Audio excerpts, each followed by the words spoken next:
एक व्यक्ति है जो कि बिजनेसमैन है फॉर एग्जांपल, वो जब एक BMW में घूमता है उसको कोई हीन भावना से नहीं देखते।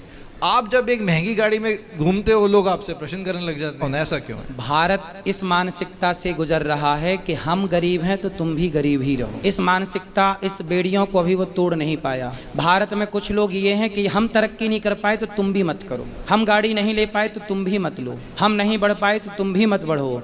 जब तक भारत इस मानसिकता से ऊपर नहीं आएगा तब तक भारत का विकास नहीं होगा।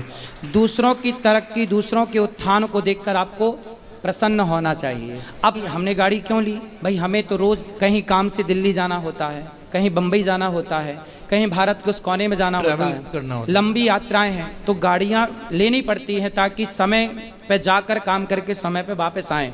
कौन सी गाड़ी है महाराज जी आपके? परंतु हमारे पास तो स्विफ्ट भी है। अच्छा। हम तो स्विफ्ट पे भी चलते हैं, टू व्हीलर पे, स्कूटी पे भी चल लेते हैं, साइकिल पे भी चलते हैं, पैदल भी चलते हैं, हेलीकॉप्टर पे भी चलते हैं, एरोप्लेन पे भी चलते हैं। जहाँ जिस चीज़ की ज़रूरत है वहाँ जाएंगे। तो ये तो ज़रूरत है। अब मुझे लंदन जाना है तो मुझे तो स्वाभाविक है कि फ़्लाइट पर ही जाना पड़ेगा। अब लोग अरे बाबा फ्लाइट पर घूम रहा है, क्यों भैया तुम भी घूम लो, हमने तुम्हारा हाथ पकड़ा है क्या?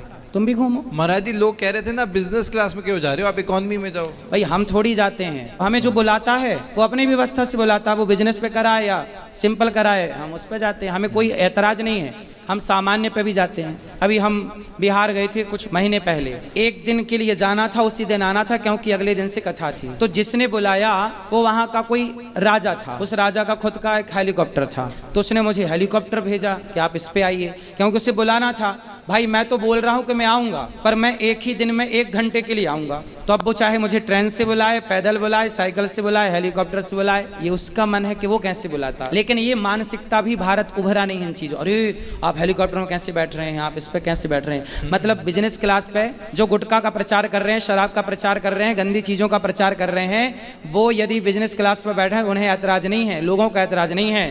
पर कोई समाज की सेवा करने वाला बिजनेस क्लास पे बैठता है, बिजनेस क्लास पे, तो लोगों को बहुत दिक्कत हो जाती है, आप बिजनेस क्लास पे क्यों बैठ रहे हैं? लेकिन कोई बात नहीं, हम लोग समझते हैं कि भारत अभी इस मानसिकता से उभरा नहीं है, इसलिए हमें कोई दिक्कत नहीं है। महाराज यही तो आपकी सबसे पॉजिटिव चीज़ है कि लोग आपको अगर कुछ कहते भी हैं आप उसको इतने पॉजिटिवली टर्न कर देते हैं कि फिर मैं देखता हूँ, मैं कमेंट्स पढ़ रहा हूँ, जो लोग पहले ट्रोल कर रहे थे हाँ, वही अब आपके फैन बने फिर रहे हैं। वो पहले जानते नहीं थे, उन्होंने पहले एक पक्ष देखा था, एक पक्ष सुना था। अब उन्होंने देखा कि गौरी गोपाल आश्रम में तो 280 माताएं हैं, अखंड रसोई चल रही है, हमारी उम्र के लड़के तो आज शराब पी रहे हैं, क्लबों में जा रहे हैं और बाप के पैसों पे ऐश कर रहे हैं। जिस उम्र के लड़के पिता के पैसों पे ऐशो आराम कर रहे हैं, उस उम्र का एक बालक समाज की सेवा में लगा हुआ है, तो उनको आज नहीं कल समझ में तो आना ही है सबको।